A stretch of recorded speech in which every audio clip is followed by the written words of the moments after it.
And so today, I thought it would be a good idea to introduce Dr. Goldfrank, and maybe he could say a few words about himself. Dr. Goldfrank and Dr. Yakubi will be liaisons this year for all external scholarships.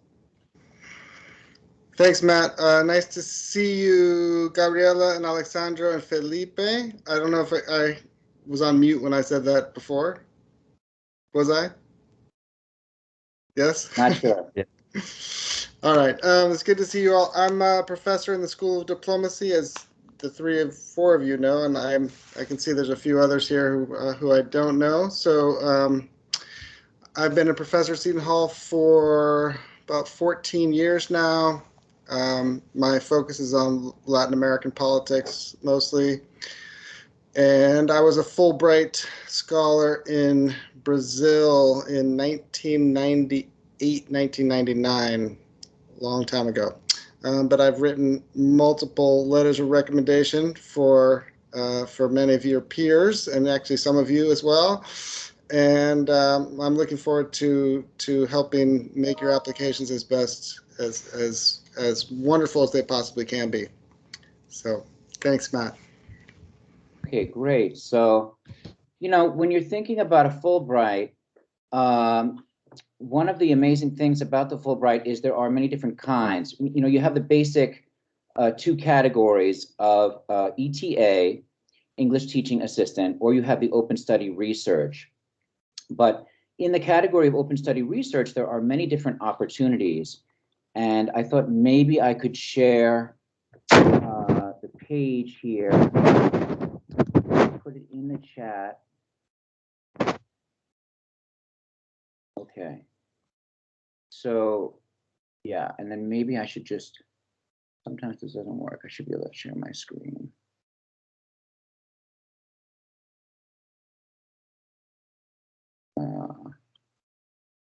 Okay, well, let's leave it at that for now.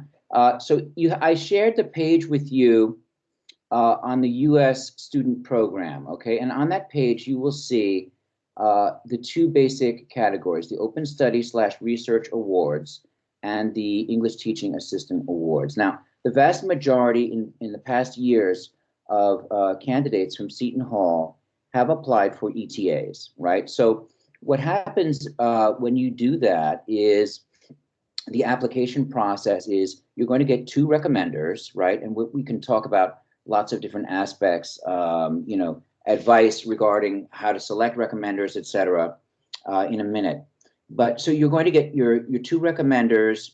And when you do the application, which is all online, of course, you have several different questions that you have to respond to. And as with all of these external scholarships, and really anything you apply for nowadays, there's going to be either a word limit or with the Fulbright, a character limit.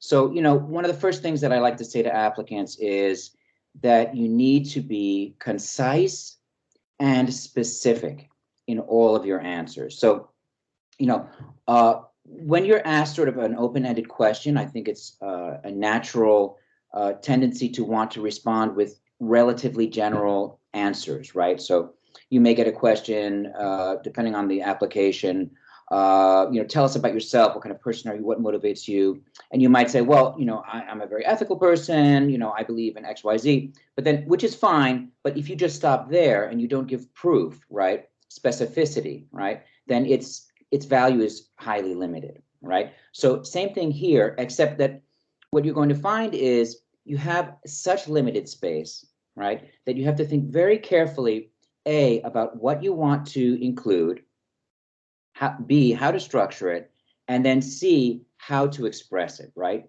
as concisely as possible. So one of the things that, this year we have Dr. Goldfrank and also Dr. Yakubi, who could not be with us today, who will be there to help you with your essays, to give you some feedback, and advisors. And I'm here as well, and I should have introduced myself, Matthew Escobar. So I'm the prestigious fellowships director. And so, we are here to give you different types of feedback. We have, different experiences, and we have different styles of advising, right?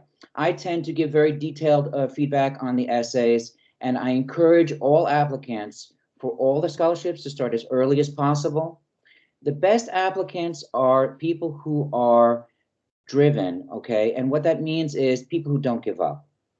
So when they start up with the first essay and 90% of it is read, it's been marked up, no problem. They go back into it and they give it another draft.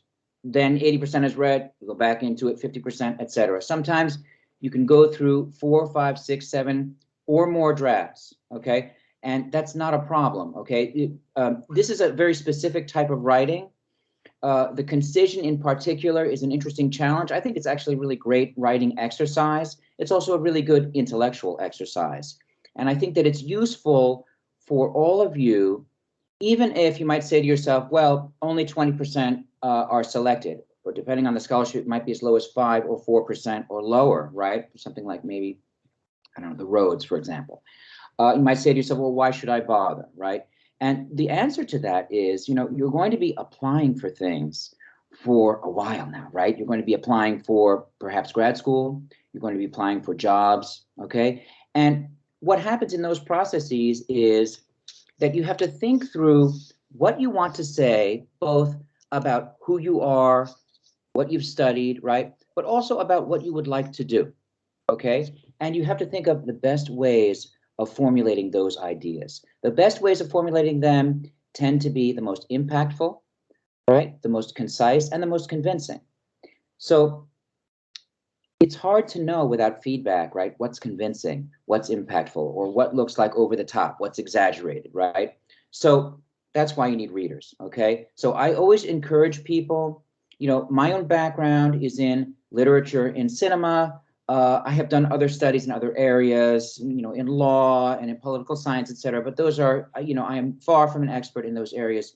If those are your areas, make sure that you consult always with experts regarding the content and the style of your essay. So don't only come to me, you know, make sure that you go to Dr. Goldfrank, for example, okay? And other people that you may know, all right, either at Seton Hall or elsewhere. The Fulbright does allow that kind of feedback, okay? There are a few scholarships that highly restrict the feedback that you can get. The Rhodes is the best known one, which doesn't allow for any type of reading of anything specific that you've written, but that's not the case with the Fulbright. So just sticking with the Fulbright, think about, you know, and again, this is applicable to really any scholarship. Think about how, you know, what the scholarship is focused on, right? What is the goal of this scholarship, this particular scholarship? With the Fulbright, you're talking about intercultural exchange, right?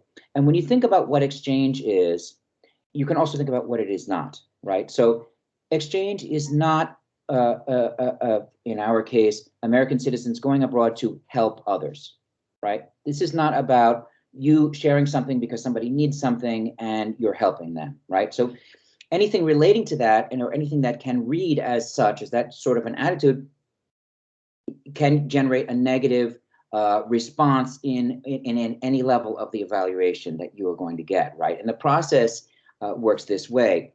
You go through the application, right? You go through your drafts, you get your official transcript, you get your recommenders, right? And you submit, hopefully more than once, the essays, right? Or twice or 3 times in the end, it's going to be to me because I'm the official Fulbright person on campus, right? And then you're going to have an on-campus interview, right? But then after that, there are 2 evaluation levels that will come along, right?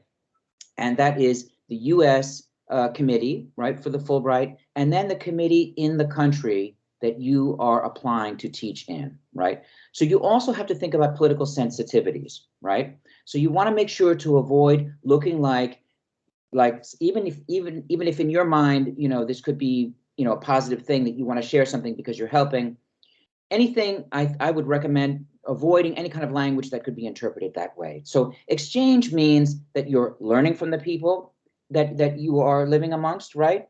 That you are adapting to their way of life, and that in the classroom and beyond the classroom, which is a component that some may not focus as perhaps enough on in these applications, even beyond the classroom, right? You're engaging with that community, but you're always engaging as an equal, okay? So it's not about a sort of, you know, false humility where, you know, they're superior to you. No one's superior to anyone else. this is about exchange, right? So it's fostering understanding, right? So that means that we have a lot to learn and they have something to learn from you as well. So when you go through, this process, even if you're not selected, right? The benefit there'll be several types of benefits. First of all, when you have a recommender, right? What you don't want to do is, first of all, to ask them very close to the deadline date because you're not giving them enough time, right? And so people might say, well, what's enough time? 2 weeks is not enough time. Let's put it that way. A month is pretty good, right? 2 months, much better, right? Now, part of giving the recommender more time is also about connecting with that person, right? Now, principally, these are going to be professors that you have had. They may also be supervisors for internships or people who have some kind of managerial position at maybe somewhere you have worked, right, outside of campus. But these may be people, so principally, let's stick to the case of the professor, right? So this may be a course in which you got an excellent grade that you worked very hard in, right? But that does not necessarily mean that the professor knows you personally well or knows how the Fulbright fits in with your intellectual and professional trajectory. And those are things that you want them to be able to comment on in their letter, okay?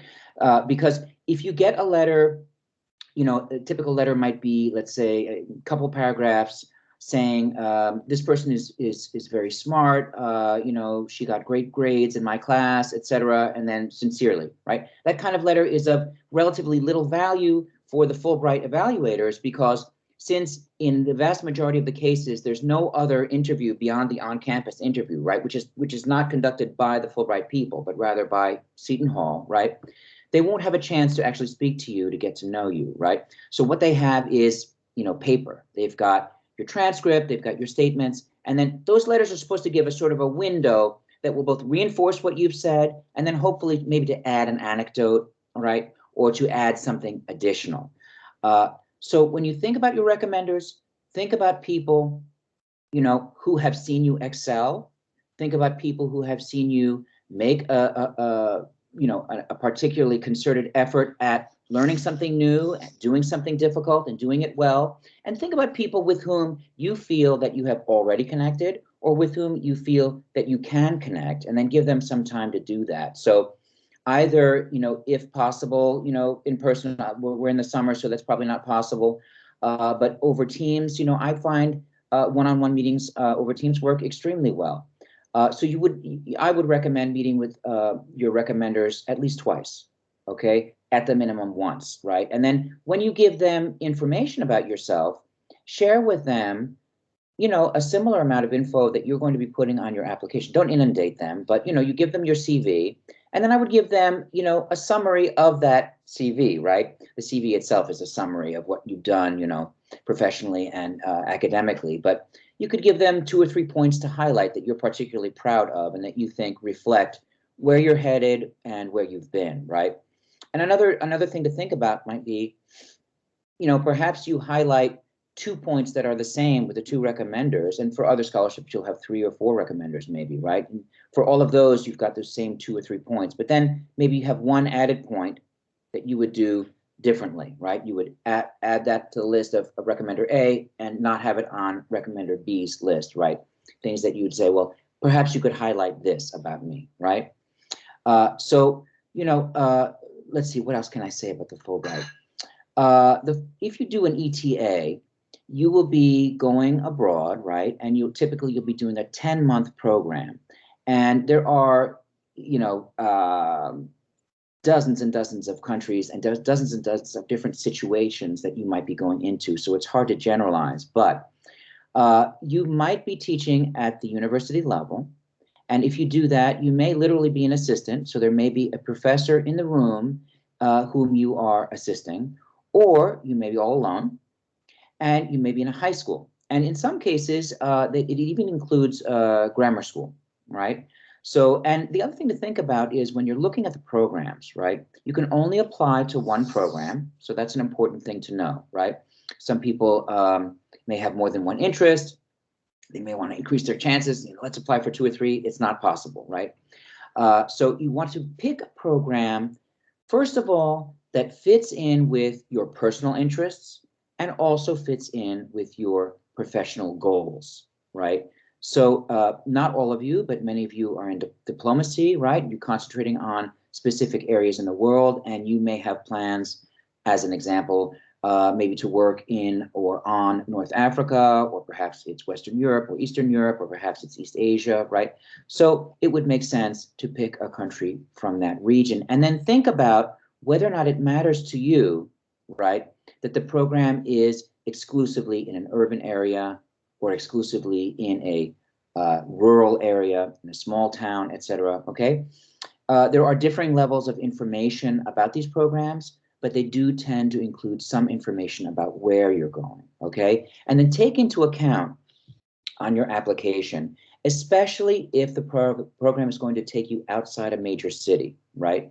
Take into account that the evaluators, they need to be reminded that you're going to be okay in these circumstances. So if you've had, first of all, any experiences, let's say, just as an example, right, that you grew up either in the suburbs of a major metropolitan area or in a city, and that you're going to a rural area, right? Well, maybe you have family that live in a small town in the US or in another country, right? Or maybe you have visited areas that are outside these major metropolitan areas, and you can refer to that experience and maybe some adaptations, right, that you had to make in order to live in these areas, right? So we have an applicant this year, for example, who has family in a place where there's no running water, right? And so he was able to say, look, I have been to this kind of area more than once, and I know what it's like. And that kind of thing is really useful, okay? And you want to sort of, so you want to think about, in terms of what elements to highlight. One of the things I wanted to do today was to share, there are so many different useful lists. One second. I'm sure you're familiar with the 13 dimensions list, right? For a foreign service specialist. Now, you're not applying with a Fulbright, you're not directly applying for the foreign service, so you don't necessarily have to demonstrate, competence or mastery in all of these areas. But if you look at the list, I think, and I'll just put that in the chat. It used to be 12 and now it's 13. Let's see whether that went in there. Okay, hopefully that will be legible. Wow, doesn't matter. Okay, I will read that to you. So you have some things like, for example, starts off with composure, right? And you can think of that as the question also of maturity, right? If the Fulbright Commission is going to be supporting your studies, thanks a lot, Felipe, for the link. If the Fulbright Commission is going to be supporting, you teaching English abroad, right? They want to know that you're going to be okay in terms of your adaptability, right? Which is actually the second item on that list, your cultural adaptability. Anything that you can mention in your essays with respect to life experience that shows, look, I've been in situations where, the way that I grew up was not the dominant way of doing things, right? And you may say to yourself, well, look, I've never lived abroad. How can I possibly say that? Well, we live in a multicultural nation, right? And, different cultural differences are not always necessarily linguistic differences. They're not always necessarily national differences, right? Within the same nation, right?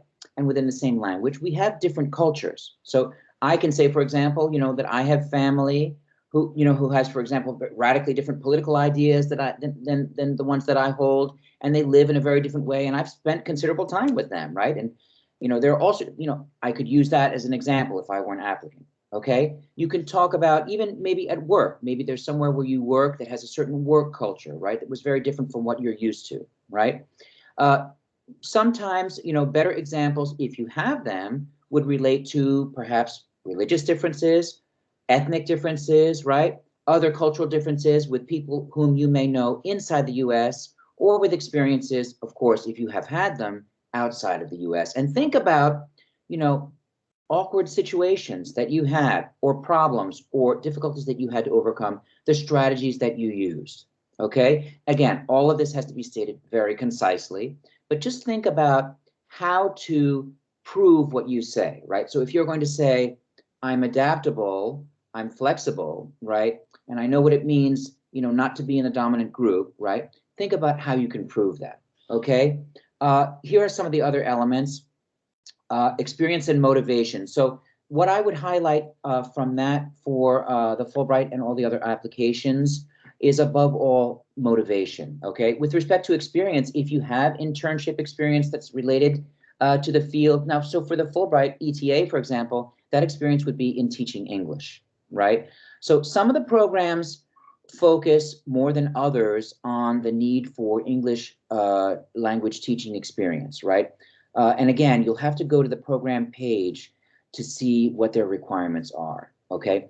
But if you have any experience teaching English, especially in a more formal setting where you have a group, right, not just one-on-one. One-on-one is much better than nothing, though, right? And again, many of the programs don't require any experience at all, but increasingly we're finding that the programs do emphasize the need for some level of experience, right? Now, let's say perhaps you're saying to yourself, well, I'd like to apply for Fulbright next year, but I've never taught English. Well, you've got a year, right, to go look for some teaching opportunities, which may be volunteer opportunities, right? And so that would be the experience part. The motivation is also important. You always want to communicate your enthusiasm. And part of the way of explaining that, beyond just saying, I would be very excited to do this, is to say why you would be excited. So the reason why, there are many different reasons, but typically speaking, right, you're going to be saying, this links directly with my future career, A. And B, it may be something that relates to your background, perhaps. Perhaps you have family from that area of the world, or perhaps you have a close friend from that area of the world, or perhaps you have studied a language that is the same language spoken in that nation, or it is a related language and it's from that part of the world and you want to go further in depth, okay? So your principal activity as an ETA will be teaching English, but many of the programs will ask you to talk about a small project that you could conduct while you're there, okay? So they want to see what motivates you as an English teacher to share US culture, right, and the English language with others. Maybe a line or two about techniques that you have used, if you have that experience, in the classroom. And then they also want to see that you're somebody who is a good unofficial ambassador, right? So that's where questions of adaptability, maturity, also leadership, this is point 5 on the list, can come in, okay? You're not going to have room to touch on all these points, so I don't want this to be too misleading, but I think that some of these things you will find really are useful, right, to show proof of in all your applications. So the other kind of largest categories for the Fulbright, right, is the Open Study or Research Award. And so that's also, 10 to 12 months, depending on the program. And the difference there is that you need to get what they call a letter of affiliation from an institute, a university, some kind of research center abroad, right?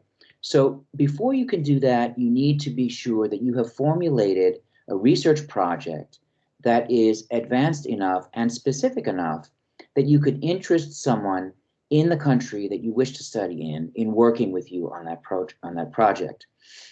And so again, as with everything else, right, whatever the field it is that you're in or going into, right, in this project, make sure that you consult with experts on the validity of your project, right, the need for the project, and whether or not you're formulating the project in a convincing and astute fashion, right? And then what you'll do is you will contact someone in one of those universities, institutes, or research centers abroad, okay? And we have, you can absolutely ask Dr. Yakubi, Dr. Goldfrank, or me for help in how to do that, right? If it so happens that it's in an area of the world that we have experience in, then that's for the best. But you should certainly also ask people who do have experience in that country and in that field, right? I think I can leave off for now because I'd love to hear from Felipe about the wrangle, the Pickering, and the Payne. Felipe, would you like to take it away? I'll just mute. Fantastic. Yeah. Thank you all so much for the platform. Professor, could we try that one more time? You making me a host so that I can share? I think because I jumped out and jumped back in. That's right. I have to go do that again. Okay. All right. All righty. Fingers crossed it works.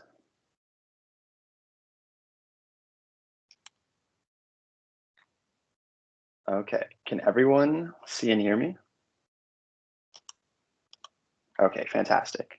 So we're shifting gears. We're going to talk a little bit about the State Department fellowships. So the Pickering, the Wrangle, and the Payne. They're sister fellowships. They're very similar with some small differences that I'll touch on in a second. Very quickly about me. So I was born in Quito, Ecuador.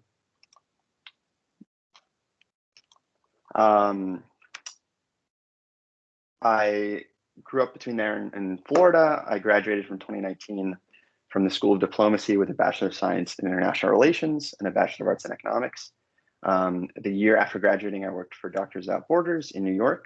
I'm currently a 2020 State Department Fellow. I'm a Wrangle Fellow.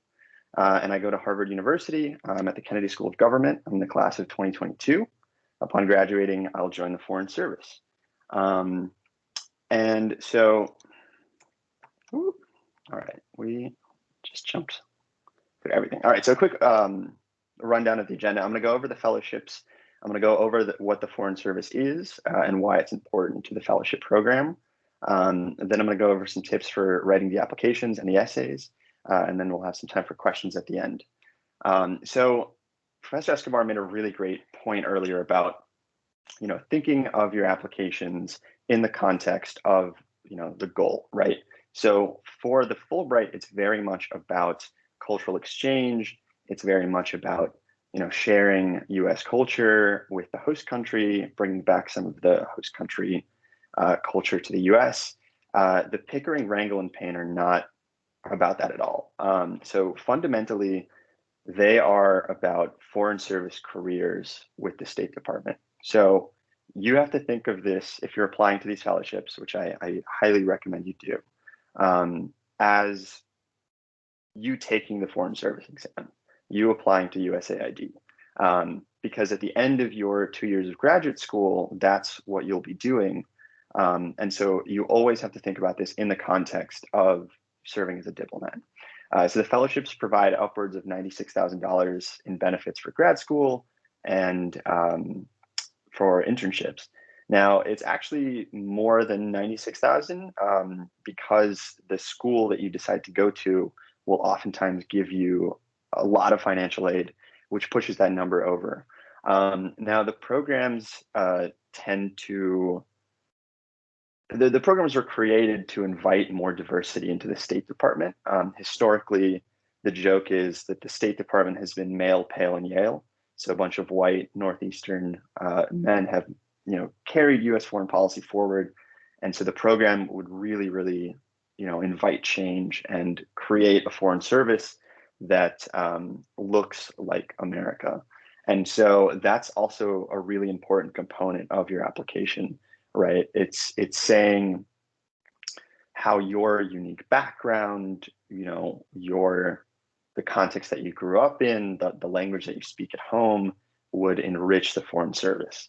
We'll get more into the application, but in a little bit, but those are really important things to keep in mind. This fourth bullet here is from the website, and it just gives from the Pickering website, and it just gives a rundown of the programs that I think is pretty comprehensive. So you basically do a 2-year master's program, and it could be basically in anything as long as it relates to your foreign service career, right? So it can be in journalism, it can be in international relations, it can be in public policy, political science. You do those 2 years, the State Department pays for it, pays for your housing, gives you a living stipend, and then assuming you pass the entry requirements, meaning you pass the foreign service exam, and you get a security clearance, you get the privilege to work as a foreign service officer. So you get to work in DC at an embassy, consulate, or diplomatic mission abroad, and you have a 5-year service commitment in doing that. So when it comes to graduate schools and internships, you apply to the fellowships concurrently with graduate school. And once you get in and you get accepted as a fellow, usually you get accepted as a fellow first and then accepted into grad school after, you do your 2 years, you do 2 internships. For the Pickering Fellowship, 1 internship is at the main State Department headquarters in DC, and 1 is abroad at an embassy or consulate. For the Rangel Fellowship, the first one is on Capitol Hill, somewhere in Congress, and then your second one is abroad. So on the screen, there's a few of the schools that my cohort went to. So we have people at Princeton, Georgetown, Columbia, and then Harvard as well. Graduate schools love to have State Department fellows. They love, if they teach international relations, they love knowing that fellows will go on to actually serve as diplomats and have a real, tangible impact. So it's a huge boost to your graduate school application when you say, hey, this program will be paid for. I will join the Foreign Service. I will have a job. So it's really, it's incredible for many reasons, but graduate school is definitely one of them. And Professor Escobar was talking about, you will be applying to a lot of things. While you still apply to internships, they will be guaranteed to you. So it's a really unique position to be in. The Payne Fellowship is a little bit different. So it still follows that same structure. You still get your 2 years paid for. You still get, you still have that 5-year service commitment. But instead of serving for the State Department's Foreign Service, which is the State Department is the main diplomatic organ of the United States. You work at USAID, the Agency for International Development. So if anyone, I know there's a lot of diplomacy students, if anyone has taken Professor Alam's Sustainable Development class or any class in development economics, that's the kind of work you'll be doing, right? So think poverty reduction, hunger and justice, environmental degradation, climate change, violent extremism. It's a really, really unique place to make a difference in that space because, as I'm sure you all know, the US provides a lot of development aid to a lot of different countries. Up on the screen is Ambassador Samantha Power, who's currently the head of USAID under the Biden administration. And I put her up there because she is, formerly the ambassador to the UN, just a really incredible diplomat. And the fact that President Biden chose her to run USAID shows how important the work is. So if you're interested in development, if you're interested in economics, I highly suggest the Payne Fellowship. So I'm going to switch gears a little bit and talk about the Foreign Service, because getting back to Professor Escobar's point, everything in your application has to be in the context of the end goal. And in this case, the end goal is serving as a diplomat, right? It's not cultural exchange. It's not the Peace Corps. You are functionally taking the Foreign Service exam. So on the screen are just some of the, legends of the State Department currently. There's Bill Burns up on the top left. He was ambassador to Russia, Jordan. He's currently head of the CIA. To his right is Ambassador Lynn Thomas Greenfield, who's at the UN right now. And then at the bottom left is Ambassador Derek Hogan, who's ambassador to Moldova, and Julie Chung on the right, who's Assistant Secretary for Western Hemisphere Affairs and nominee for ambassador to Sri Lanka. And the reason I put them up on the board is because they're all career diplomats, right? So if you become a fellow, you'll start out exactly where they were at one point, and you have this incredible chance to serve in some of the most interesting contexts and impact world affairs like no one else. It's such a unique opportunity. And I bring up Ambassador Hogan and Julie Chung because they're both Pickering Fellows. So that just goes to show one, the strength of the program, and two, the doors that it opens.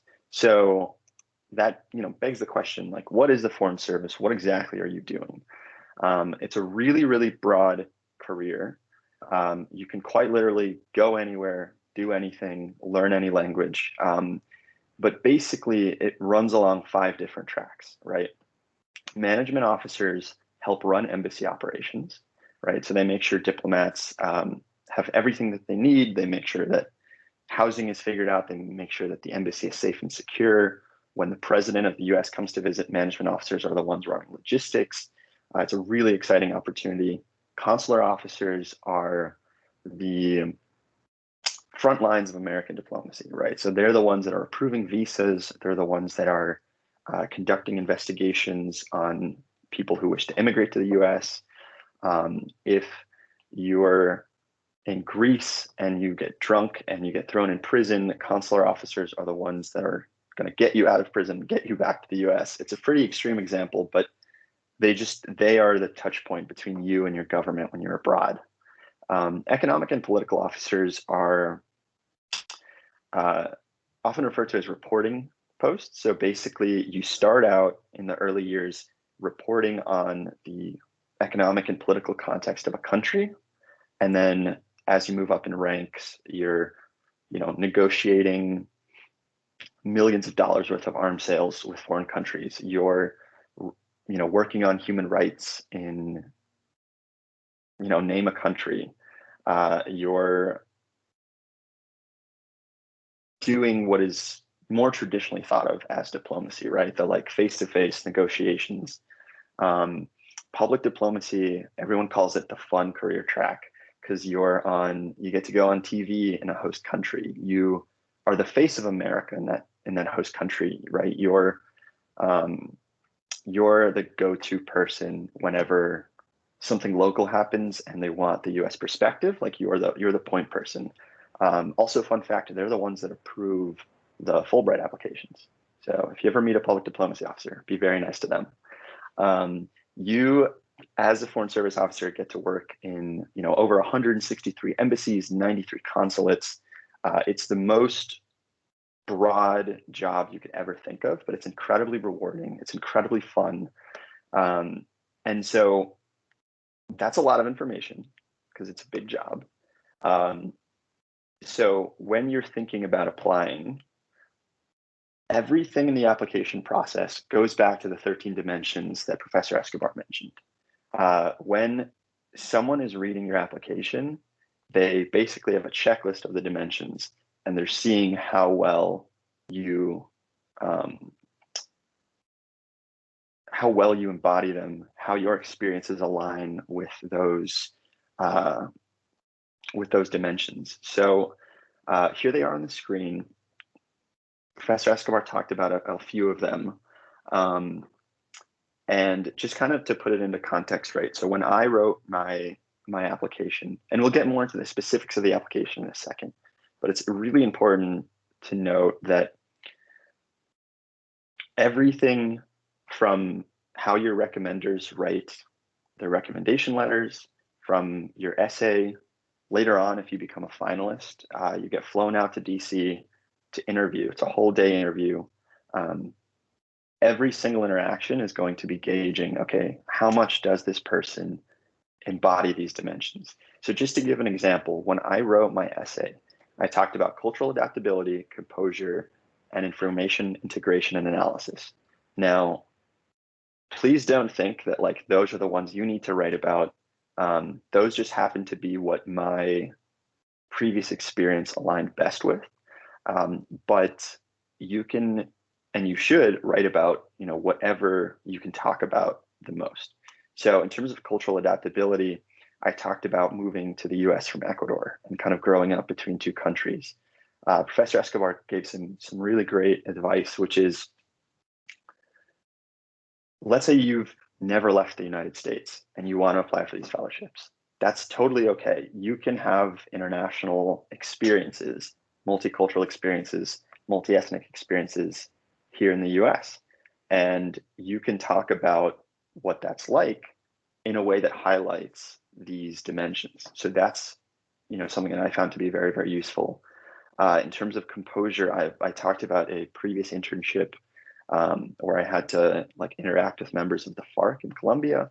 And it was a very challenging experience, but it showed, it highlighted a skill that the Foreign Service really values, which is, under pressure in high stress environments, how well can you be composed? Can you communicate effectively? Can you be impartial? And then lastly, I talked about my work at Doctors Without Borders and, helping to manage and coordinate this giant international humanitarian operation. And I was able to speak on those 3 points. The essays are not long, so definitely don't try to cram all 13 dimensions into one. You will have the space to talk about much more, and during the interview, you'll have the time and the place to expand on these previous experiences of yours that highlight these aptitudes. So for at least for the essay, like focus on 3, focus on 2, focus on 4, and just really hammer those home. In terms of application tips, like I said earlier, always refer back to 13 dimensions. Like, you live and die by them. When I don't know this for a fact, but I can guarantee you that when someone is reading your essay, they have a list of the dimensions next to them, and they're ticking off boxes to make sure that you properly expanded on them to prove that you know exactly why you're applying, and exactly why you're the best fit for this job. Oftentimes people will apply to the Fulbright and use the similar application for the Wrangell and Pickering. Don't do that, because those, again, like, the 13 dimensions are valuable for both, but how you talk about them for the State Department fellowships has to be around the job, has to be around serving US interests. Even if you're really interested in Russia and you want to go serve in Russia, your ultimate loyalty is to the US government. And so you have to, everything has to refer back to how you can do that. And how you do that is through these key qualifications. Yeah, like I said, think of this as a job application. You still have to apply, you still have to take the Foreign Service exam when you become a fellow. It's required by law that all FSOs take it. So just think of it as an extension of the Foreign Service exam, right? So always think about this as, why do you want to be a diplomat? It's so important to make contact with your diplomat in residence. So the diplomat in residence program is a program that the State Department set up where diplomats that are kind of retiring from the service will come back to the States and be posted all across the country and serve as resources for people who want to get into the State Department. So there's one for the New York metro area. She's on the screen, Danielle Harms. She's really great. She's a really great resource. And, don't be limited to New York. If you're from out west, if you're from the South, there's a fellow for every single state. There's a DIR for every single state. And they're really helpful, because when I was writing my essay, I sent them to my DIR, and they took a look, they gave me feedback. Like Professor Escobar was saying, you write your first draft, you send it, it comes back, it's entirely red. You feel super dejected. You're like, I wrote a horrible essay. They tore it apart, but it's incredibly useful, because from there you edit it, you include their feedback, and you send it back. And then, 3 drafts in, there's less red, you feel much more confident. And, these are former diplomats, so they're best positioned to tell you, what to include, what to take out, what to expand on.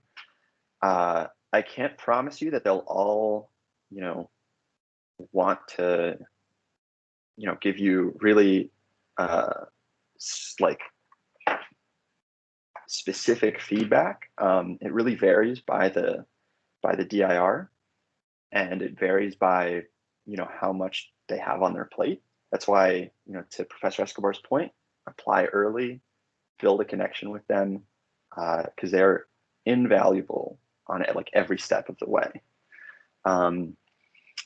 Second to last point, show, don't tell. I think it's really important when you're describing the 13 dimensions, don't come out and say, I have a lot of composure. There have been many times where I had to be composed. That doesn't mean anything to anyone. What you should be saying is, look, let's say you were an intern at an embassy. I was helping someone with an application, and so this example comes from them, but they were an intern at Embassy Madrid in Spain, and every 4th of July, every embassy around the world throws big 4th of July parties. And it's kind of like what the social calendar revolves around. And so like any big party, people will try to sneak in. And so diplomats from other missions try to sneak into the American mission. And so his task was like to stand outside and basically tell like other ambassadors, other really important people, US allies, like, hey, sorry, like you're not on the list, you can't come in. And so it's a really like funny story, but it tells you, and the way he described it was like, I had to be composed, I had to, be very polite to these people that are way above my station. And he just wrote it in a very unique way. And I think it's a great example of like showing the aptitude, as opposed to just saying like, I'm good at math, I have like information integration skills. The last thing that I will say is the application for the Pickering and Wrangell is exactly the same, like beat for beat, the exact same thing. Apply to both. And the same goes for Payne. Like they're also very similar. In terms of subject matter, Payne is a little different because it's focused on development, but they're functionally all the same. So if you're going to apply to the Pickering, there's no reason not to apply to the Wrangell and vice versa. Be very, very careful that you don't say Pickering when you mean Wrangell and vice versa. But in terms of applying, if you're going to do one, do both.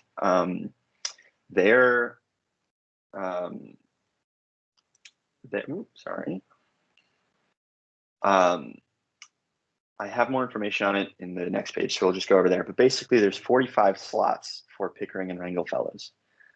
So the way that it works is you apply and then you become a finalist. And the finalists, there's 90 finalists for 45 slots.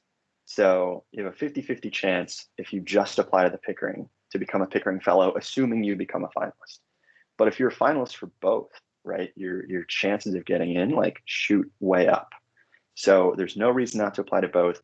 The deadlines are right around the same time. The Pickering Fellowship deadline is September 22nd. Wrangell is 29th. The applications just opened on Wednesday, so you have a lot of time, and you're at the ground floor. But you need to like obviously get your materials in soon. You need 2 letters of recommendation. You need your essays. You need proof that you're applying to graduate school. There's a section in there that says, do you have GRE scores? It doesn't hurt or help your application, but you should be thinking about taking the GRE because you do need to start applying to grad school. Oh, right. And the deadline for Payne is November 1st. So it's like 1 week after the other, for all 3 of them. I really recommend you apply to all 3. If you're, again, if it's of interest and if it's relevant. If you're not a development person, like maybe don't apply to Payne. There's, you still have a really great shot of just getting into the Pickering or Wrangell if you apply to both. You don't have to worry about this now, but I had mentioned this interview process a bit that happens normally in DC. This year it'll be virtual again, but the way that it normally works is you get flown out to DC, stay at a hotel, and then do this like day-long interview process. I'm happy to give out my contact information and stay in touch if any of y'all become finalists. I'm happy to talk about that, when that moment comes. The last point that I wanted to bring up was there's a lot of people that apply to Fulbright and the State Department fellowships. And the good thing about doing that is that if you get the State Department Fellowship, you have to accept. You can't defer. You can't, you can't defer for any reason except the Fulbright. So if you become a 2022 State Department Fellow, you get like, let's say, a Fulbright to Moldova, you can defer the Pickering Fellowship for a year while you do your, Moldova program. And then after those 10 months, you come back and then you start grad school as a Pickering Fellow. So it's a really unique experience, and it's the only thing that the government will let you defer for. And that's because state runs the Fulbright program. Again, really important, if you apply to both, like, don't write your Fulbright application as if you were an agent of the US government, and don't write your Pickering or Wrangel application as if you were this, like, cultural exchange ambassador. And make sure that your recommendations also don't reflect those. So it's logistically a little bit challenging to apply to all of them, but that should by no means, make you not want to apply. I feel like I just spoke so much information at you all. So I'm happy to answer any questions. If there's anything that I sped through, if there's anything that was unclear, please feel free to flag. And yeah, that's about it for me. Thanks so much, Felipe. That was fantastic. Can I just highlight a couple of things that you said before we go to the questions? Of course. I was thinking, three very important things. The contact with CIRs, right? So this is applicable. I'm going to try to sort of generalize this advice to other and all scholarships. You can identify through different sources either the page. Now I know that Dr. Goldfrank in this case has given us already the link to the DIRs, but you can identify recipients of scholarships by different means, either the scholarship website itself, or LinkedIn, or other online sources. And it's always an excellent idea, just as it is, for example, to talk to current grad students, right, in a program that's of interest to you, right, and say to them, what's it really like from the inside, right? How did you get in, and how do you feel now that you're in the program, right? Could you identify, things you like and things you don't like, right? And anytime you're what used to be called cold calling, but people don't use the phone as the way they do anymore, right? You're cold emailing people. Yeah, I can feel a little uncomfortable, and you may get a 10% response rate, but that's still going to be a ton of information more than you would have had otherwise, right? So that's really, really important advice. People who've gone through the process, right? If you can, any chance that you have to speak to them, that's a really important thing to do. And then if you notice in Felipe's story about how he applied and some of the things he highlighted, he was highlighting really amazing internship experience, right? And experiences that he had before he applied for the scholarship. Now, if you're applying for something next month or in the next 2 months, you may not have an opportunity to to add another experience before that. But typically speaking, for these scholarships, the reality is you may apply more than once, right? You may not get it the first time. So as general advice, this is this excellent career advice, excellent academic advice, right? You want to always find out, according to your field, by talking to the experts, what are the most challenging, prestigious, stimulating internship opportunities and research opportunities, right, that you can take advantage of as an undergrad, okay? And then you will find that even if it's only a line or two in an essay, but referring to that may really boost your chances, aside from the fact that it's just a really good experience to have. And the last thing, Felipe touched on this a couple times, and I just want to reiterate the same point again. You want to tailor your application always very carefully to the goals, the stated goals, right, of the foundation or the organization that's running the scholarship. What do they say they want you to be able to do with this scholarship, right? So when you're talking about something as specific as the Wrangel or Pickering or the Payne, right, You've got the Foreign Service right there, right? That's what you have to be very concentrated on. That's where the 13 dimensions are going to come in 100%. And if you're thinking about intensive foreign language study abroad, for example, if you think about a Bourne, for example, right? The deadline for the Bourne is in early February, first week of February every year, right? That is a scholarship also in the context of U.S. national security. So you want to be able to refer to those things there. In the Fulbright, and again, Felipe has said this, I just want to repeat it again. That's not the case, right? The Fulbright is about cultural exchange. So it's about what can you share when you're abroad culturally, linguistically? What can you learn from, gather, and then bring back, right? Yeah, and then there are, we're highlighting the areas that most of you are already in, but there are external scholarships in every imaginable area, including the creative arts of all kind, dance, painting, right? Anything you can imagine, graphic design, etc. You can do an external scholarship, obviously for STEM, anything to do with math or science, right? You can do an external scholarship in many other areas. So I strongly encourage all of you to also consider going to profellow.com, which is a free search engine for scholarships and fellowships, and just typing in keywords of areas that you know that you're interested in already, right? That you may have some experience in and you'd like to pursue the further study of, right? And then also the provost's, which I will give you right now. So the provost's prestigious fellowship, which has about a dozen fellowships. These are by no means the only or the only scholarships you should be considering, but it's a good starting place, right? Those are the principal scholarships for which we advise. But any external scholarship that you may be interested in, you can certainly consult with me, with Dr. Goldfrank, with Dr. Yacobi, okay, and get some of our feedback with respect to the application and with respect to any kind of general questions that you may have.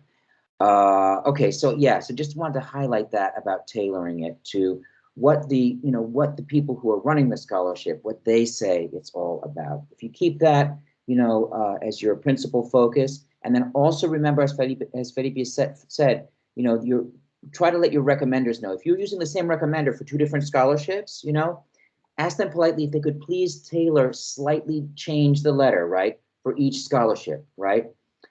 Emphasize one thing in one and emphasize something different in the other. So I'll just mute here and we can take on questions. Really quick, just before we jump into the questions, I think we celebrate a lot of success and not, really talk about the failures. To Professor Escobar's point, sometimes you apply multiple times to the same fellowship.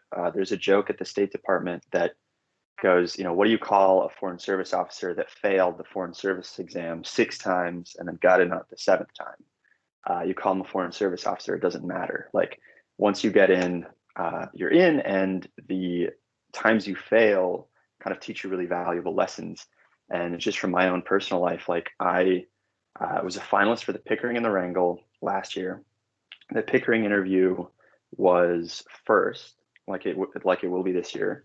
I flew down to DC, thought I crushed it, did super well, and then was waitlisted. I didn't get it, and I was incredibly dejected. I walked into the Wrangell interview feeling really bad about myself, but because I had learned what the process was like, because I was critical and got feedback, I actually I got the Wrangell, and so there's no shame in failure as long as you learn from it and you reapply.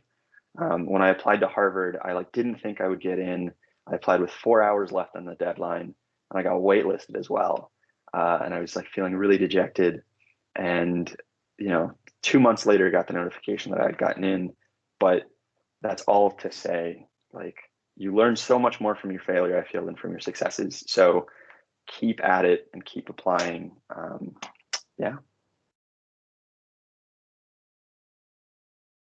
The psychological aspect, right, to anything challenging that you're going to undertake is always crucial. So you got to keep at it. Keep at it. Thanks a million for that. Do we have questions?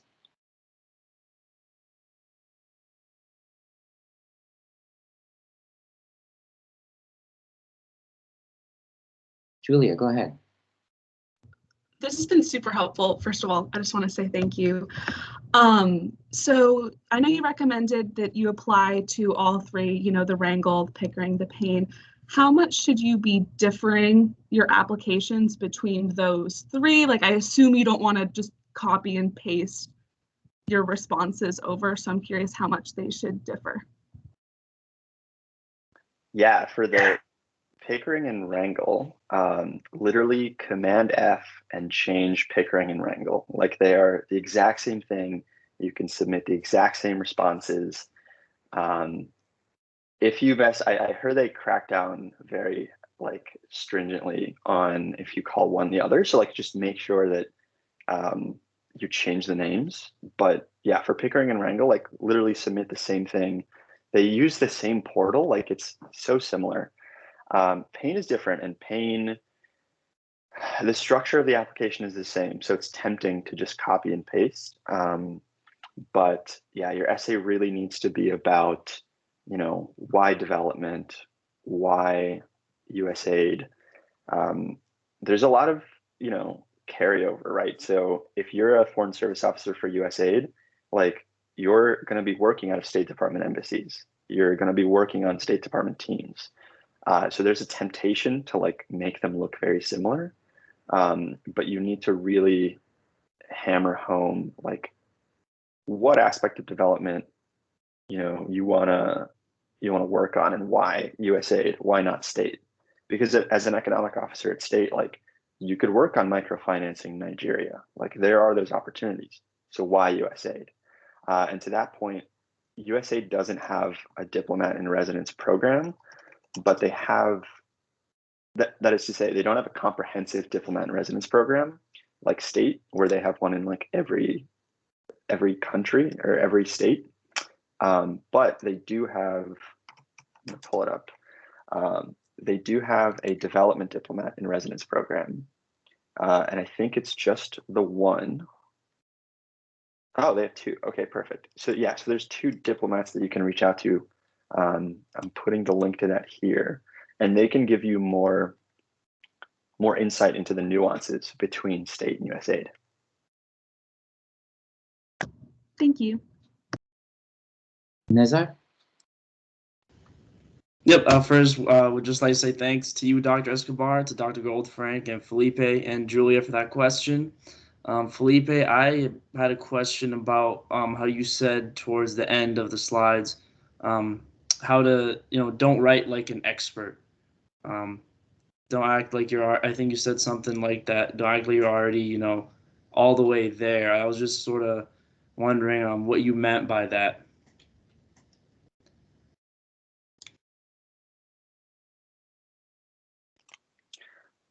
Man, I guess I totally blanked out because I don't necessarily remember. In what context was that?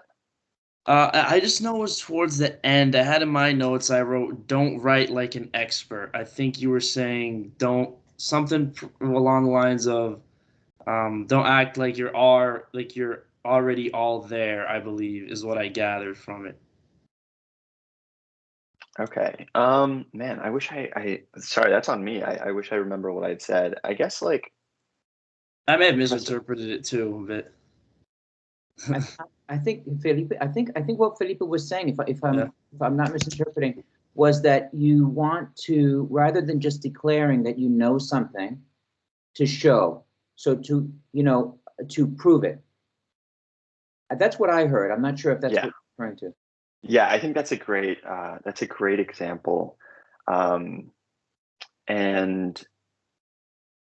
it's honestly like very difficult, to get across because you're such an expert in what you're an expert in, meaning your own experience. Like you're so, your internship was really comprehensive and really hands-on, and like you're an expert in like security in Southeast Asia, but getting that across is sometimes very challenging. So look for ways to do that effectively.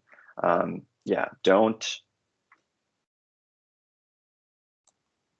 guess like, don't say you're an expert, show it.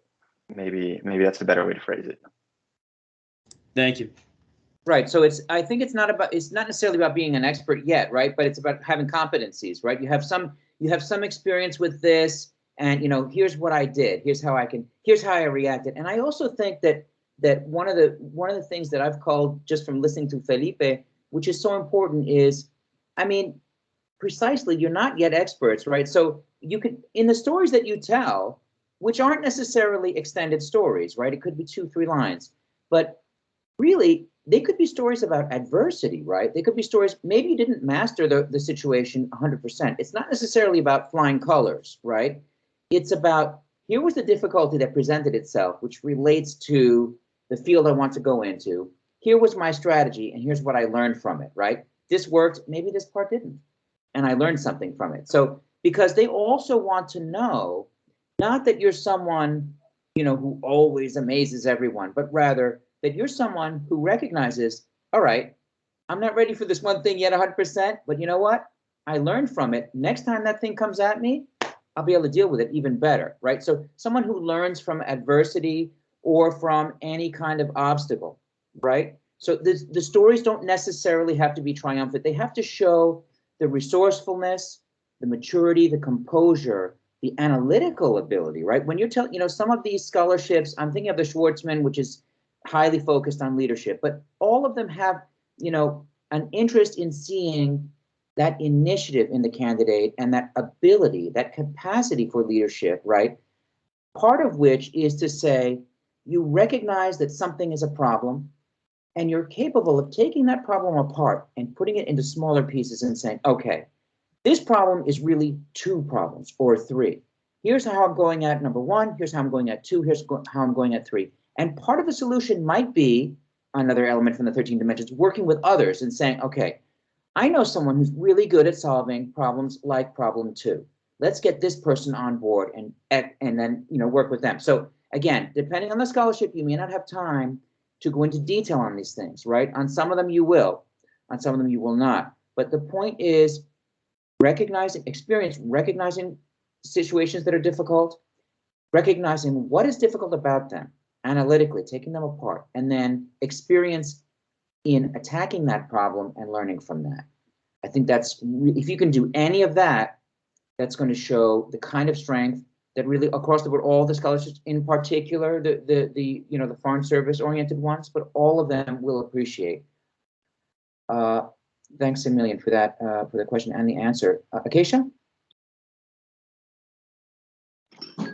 Hi, good afternoon. Thank you again, like everyone said, for being here, and thank you, Dr. Escobar, for putting this together. So my question more is, I know that for specifically Pickering and Wrangell, I think you have to apply within your junior year, but I wanted to know, like, is there a way that maybe if you decide like now's not the best time, or you want to work for a little bit and then apply for fellowships, would you still be able to apply for those if you have not gone to graduate school yet, or is it limited to just your junior year of undergrad? I hope that makes sense, but just more like, is it if you feel like you need to take some time, do some more things, get more accolades or whatever it is, and accomplishments, and then apply then, like, is that okay, or is it only junior year?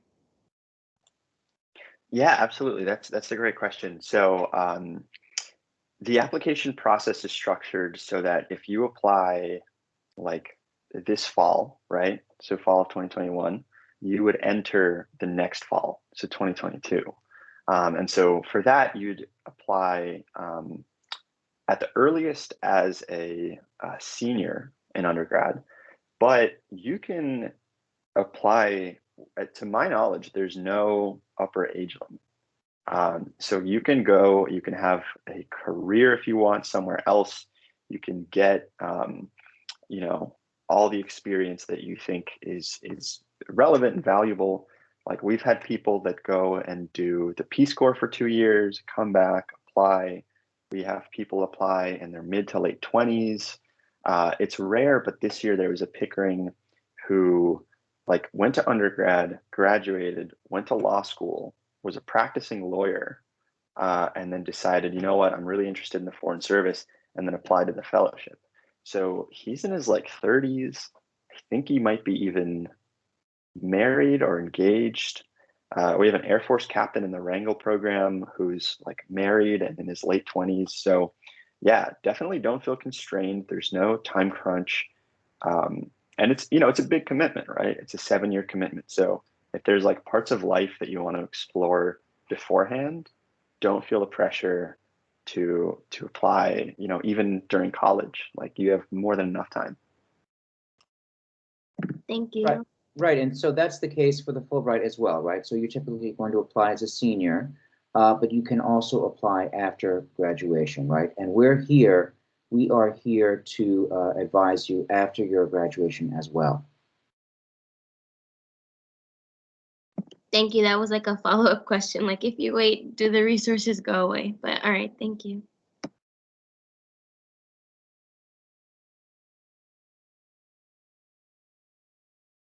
Any other questions? If anyone has questions about graduate school as well, I know that's not like the focus of this, but because it's a component of the State Department fellowships, like happy to talk about that if it would be useful.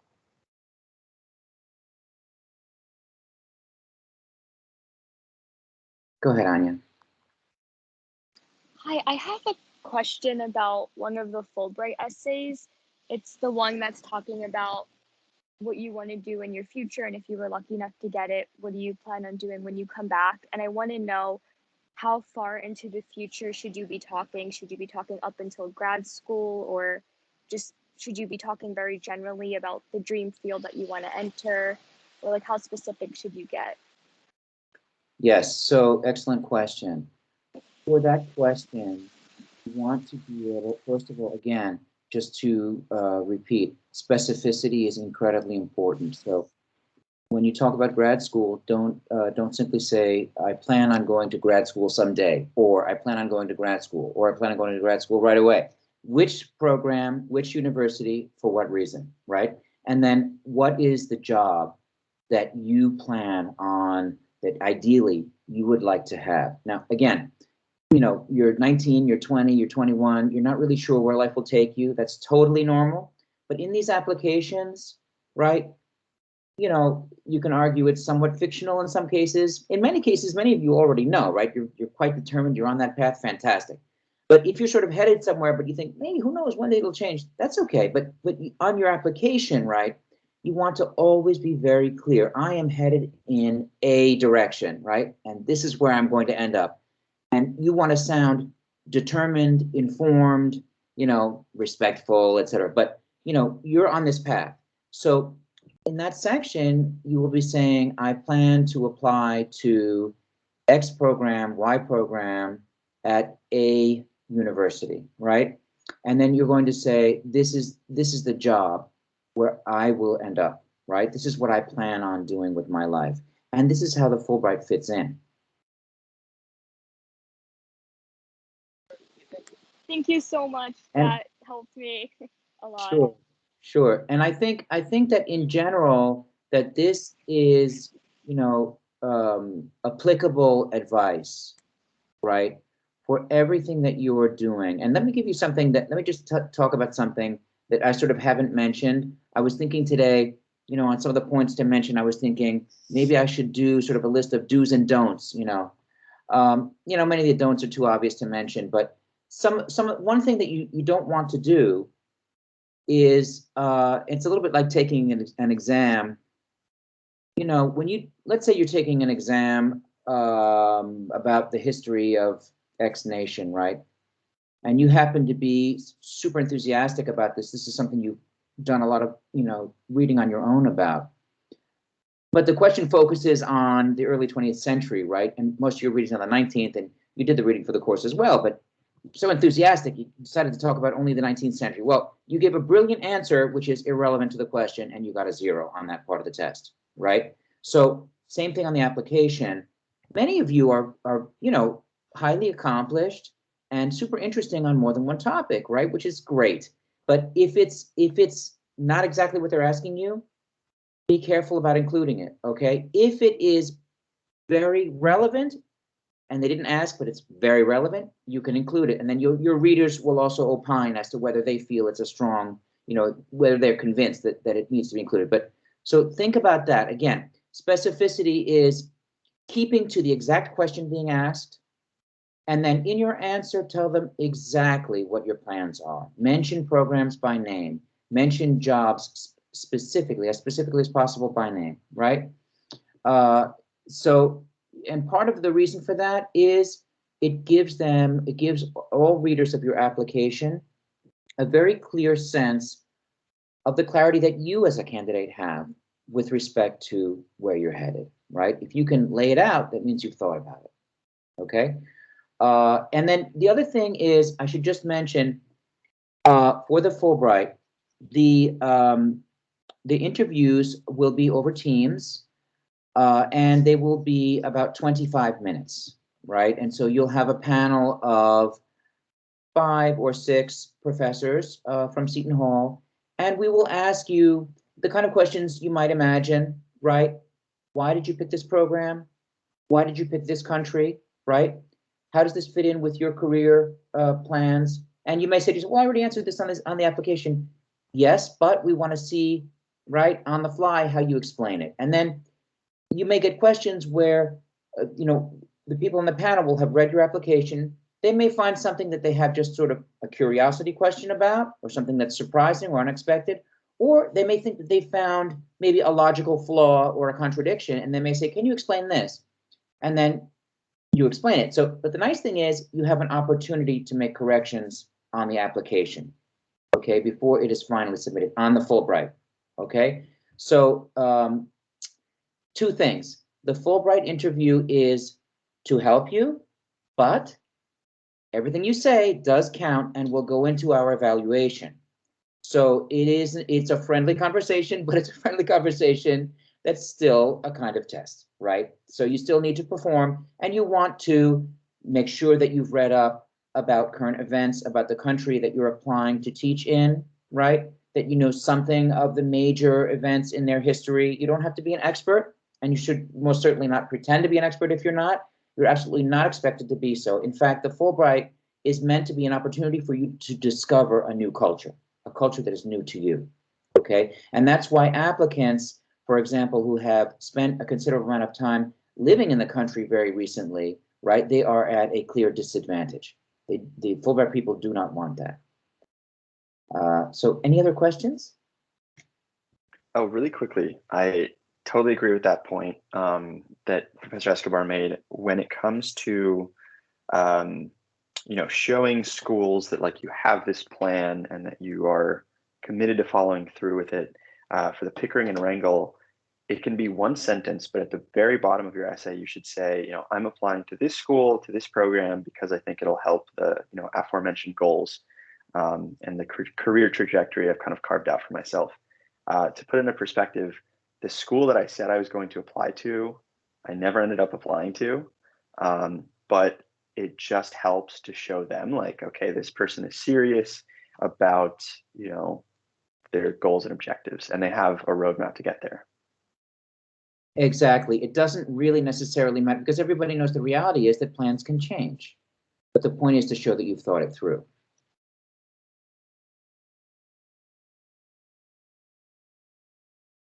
Okay, so if we don't have any more questions, I want to thank you, Felipe Bueno, so much for this wonderful presentation. Thank you, Dr. Goldfrank. And so I just encourage everyone to contact Dr. Goldfrank, contact Dr. Yakubi, contact me if you plan on applying for any external fellowships this year. Dr. Goldfrank, if you want to just say a word on your particular emphasis again for the maybe State Department related or Foreign Service related scholarships. Sure. Yeah, my focus regionally is on Latin America, but I've done some comparative stuff across other regions as well. And my focus has been on participatory democracy, and development issues. So if you're applying for the Payne, the Wrangle, the Pickering, I'm happy to help with those, especially, and the Fulbright as well, since I was a Fulbright for research, for dissertation research, but I'm a big fan of languages, although for language teaching you might want to consult Yusuf Yakubi first,